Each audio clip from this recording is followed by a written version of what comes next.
Mga kabrigada, nasa 10 kaso naman ng Mpox ang naitala sa bahagi ng South Cotabato. Ang mga health authorities pinag-iingat na po ang publiko. Brigada Jigo Custodio, ibrigada mo! Brigada Live Report. Nagbabala ang mga health authorities sa posibleng pagtaas ng kaso ng Mpox sa South Cotabato matapos makapagtala ang lalawigan ng 10 kaso ng sakit. Ang 4 na kaso ng Mpox ay naitala sa Tibuli, 2 sa Soralia at tig-1 kaso sa Banga, Coronadal, Tantangan at Lake Cebu. Ang kay Integrated Provincial Health Office Chief Dr. Conrado Branya, ang mga kumpirmadong kaso ay bahagi ng 19 na naitalang pinaghihinala ang kaso mula sa mga rural health units at ospital. 6 na ang nagnegatibo, habang 3 pa naghihintay ng kumpirmasyon mula sa Department of Health.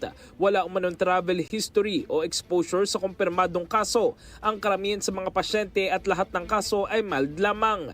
Isinasailalim na sa tamang gamutan ng mga pasyente habang patuloy ang contact tracing at mahigpit na pagbabantay sa mga nakasalamuha. Pinaigting din ang surveillance at information drive sa buong probinsya upang maagapan ang pagkalat ng sakit. In the heart of changing lives, ako si Brigada Jigo Custodio ng 105.1 Brigada News of Manila, The Music News Authority.